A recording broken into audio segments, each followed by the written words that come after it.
Hello, this is Greg Allison from Green Greg's Garden and Worm Farm, coming to you from the edge of a forest to talk to you about something I talk a lot on this channel. I always tell you on this channel to survive, thrive, and stay out of the hive.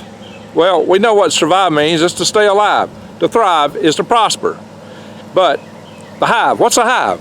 Greg, what's a hive? Well, we know that we have a lot of examples of hives in our world. They're given to us by insects. The hives are ant hives, they're beehives. Those are social insects that have societies that survive in the hive mode. But in a hive, you have to remember that no individual counts in a hive. Any one individual will die immediately for the good of the hive because they all carry the same genetic code. And that genetic code is what they are there to preserve. So ever remember that hive is a slave to the hive, working frantically, constantly from the time they're born, or hatched I should say, to the time they die. You take a bee. A honeybee only lives about 2 weeks. They are just busy. Busy as a bee is a real expression because they travel lots of miles and do a lot of stuff. They're just frantic the whole time they're alive. Zzz, constantly, just working until it kills them. But the queen bee is laying so many eggs it doesn't matter. The individual doesn't count. And what we have to be careful is that may be the kind of society that we may be going into if we're not careful. So what I'm going to talk about in this channel, in this video, is how lucky we are today, and I'm going to talk about the slippery slope of falling into the hive, and I'm going to talk about what that means to you individually, and I'm going to introduce a new term, and that term is the hive tech arms race. And that's going to be something that may be unavoidable in the evolution of what's coming. And so before I get into that, I would like to say I'm going to do a lot more videos on topics like this. And I have a sister channel, Galactic Greg's, who that channel is more dedicated to tech topics, and it will cover this topic with a slightly different angle, talking about how this may be a factor in what's known as the Fermi paradox. If you know what that is, check out Galactic Greg's, link below. And also support my channel. Click the links below. You know, look, you may need prepper supplies. We've got my Patriot Supply for that. You've got True Leaf Market, so you can grow your own heirloom seeds, because that's the kind you can replant plants from. And you want to have access to your own fertilizer. You don't be able to go to the store. So recycle your own kitchen waste, your own yard waste, whatever you can find, and dig up around in the environment around you. And you can make the best compost, the best stuff you can ever grow a garden out of, from using the worms to recycle that. So I do sell worms, www.greengregs.com. All right, now into the video here, and the subject matter. So on this matter of the slippery slope that could get us into a hive, you might say we're already on that slippery slope. We're on the precipice of the hive today. We got these devices, these cell phones. These things, you walk into a store or a shop or someplace. Even recently I went into Burger King, and the next day later it asked me how was my trip to Burger King. It wanted me to rate Burger King. It seems like I can just mention something and suddenly I'm getting ads for it. That's kind of scary. But definitely when you are searching the internet looking for things to buy, you start seeing ads for those, or if you buy something, you start seeing ads on your phone, on other computers you use, not just the thing you bought it from. All these devices, you're seeing the ads for. That's scary. They're tracking you. When you type in text messages here on this phone, at least what I see, it's anticipating the next word I want to say. It's learning you. And that knowledge is not contained in this device. That's an AI system that's out there on the web, on the cloud. All the information about you is out there on the cloud. It's not just in your devices. They have this upon you. So it's kind of scary when you think about it. We're losing our freedoms. We're losing our privacy. And it could get a lot more interesting. Take, for example, if you were to go back in time into the 50s, 60s, computers occupied walls. There were banks of them, and they had the big data tapes and blinky lights, if you ever seen the old videos of those things. And in the late 40s, when they started coming out with them to calculate trajectories for artillery, basically, they ran on vacuum tubes. They filled rooms. It took a lot to keep them cool. You have more power than that today in your pocket. And these devices are getting smaller, so they went to a desktop type device from those wall mount devices, and those were mainframe computers like the IBM 4331. And then they went to laptops. That was a huge revolution. Well, not laptops, desktops. But then they went from desktops to laptops, to notebooks, to things that I had an OQO computer, which was just like my laptop that fit in my shirt pocket. They're no longer available, but then these, and mainly because cell phones have taken over all that kind of capacity. And cell phones can be smart and smaller. And the thing is, these things are getting smaller and smaller and getting closer and closer into us personally. And with wearable devices and things. 15 years ago, I was telling coworkers, one of these days, they're going to put it in the old bean. It's going to be in the head. The slippery slope is that it's going to be very seductive at first. It's going to be like hive honey. Like a beehive, you know, the honey's there. You're going to want in because the honey's great, but when you get into it, you're going to be in a world of hurt because they're going to be all over you, the bees. And that may be a fair analogy. I think the better analogy is fly bait. At first, it's going to be very seductive. Fly bait is sweet. It's wonderful until it kills you. So think about this. What advantages does the hive offer to people coming into it? Well, one, there's the simulation advantage, the sim world, the sim, kind of like the Matrix. You're in a, you could be embroiled in a universe, a world in which, you know, this is not reality. Your reality could look far different. It could look blue trees. You could morph yourself. You could be a shapeshifter. You could have any kind of body you desire. You could, even without being in the sim, you could actually maybe see through other people's eyes, hear through other people's ears. You could experience what it's like to be another person or one of their avatars in the simulation universe. An individual might have a zillion avatars all acting on their behalf that other people and other avatars could interface with. Yeah, it could get very complicated very fast if society is willing to pay for all the computer resources and memory to do that. But you might be the memory source yourself. They might use you as a server, your own DNA, because they'll have these links in your head with something like Neuralink maybe. That's where you're really getting into it deep. It's the Neuralink and things like that. So with Neuralink, if you're driving a car, you won't need an instrument panel. You won't need a steering wheel or a shifter. Your brain connects directly with the computer that's in the car, in the vehicle.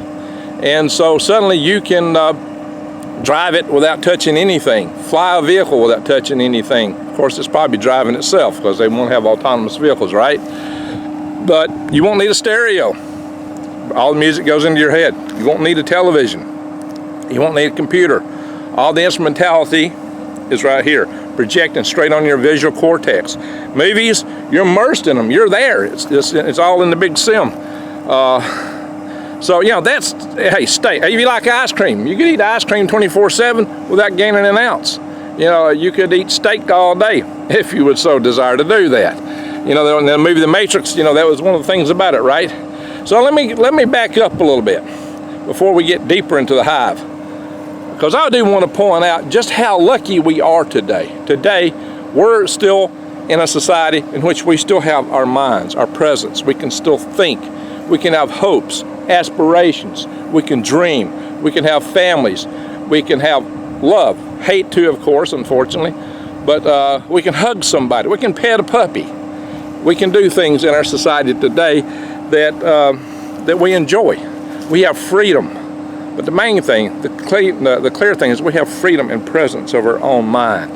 As you get into the hive, as you start getting deeper and deeper, you run the risk of losing that. So what's going to happen is in the workplace, even if you can say, Greg, I can live without all entertainment, I don't need it. Okay, so you work in an office and your cube mate gets an implant. Let's say that he can speed up the clock speed of his brain now 1,000 times. Computers run much faster, and maybe it's not that fast. Maybe it's just 20%. That'd be a huge advantage. But say 1,000 times.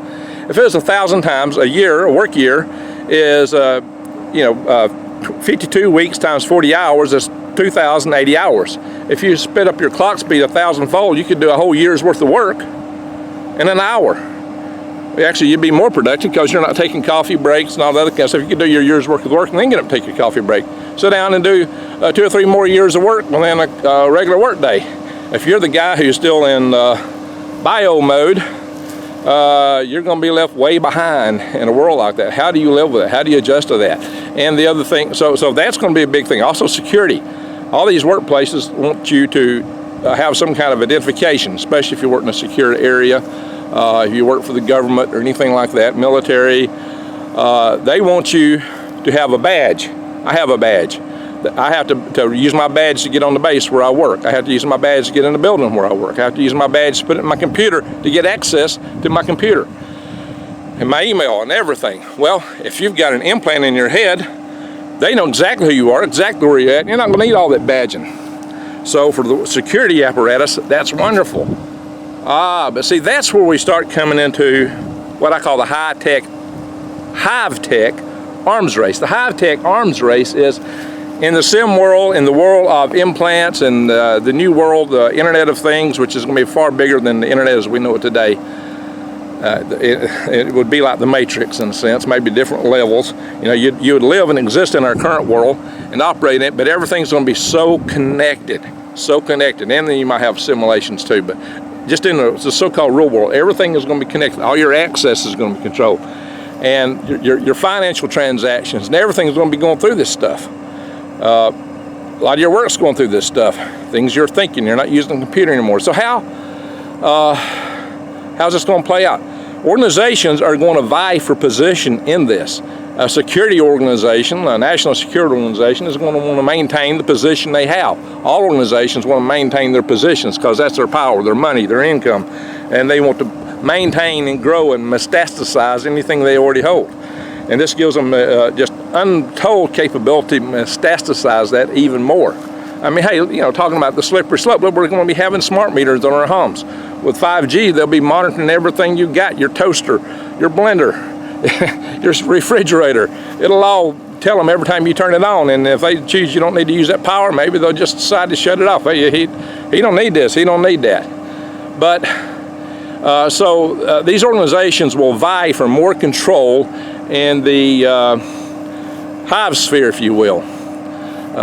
And that they will grow, and there will be an arms race of competition of different organizations to get higher and more control within this regime. And different nations, different organizations, different societies, different agencies in particular will be really at the top of doing this. But it may be dominated by that snot-nosed kid in grandma's basement who can find the cracks, who can think outside the box because he or she is not contained by the bureaucratic or whatever exists in the organization they're working in, because they don't work in such an organization. And what happens as you have this escalation of hacking. I mean, any device that's connected can be hacked. Any device that's connected to any type of communication system can be hacked. If your brain is connected, it can be hacked. The entire society can be hacked and hijacked.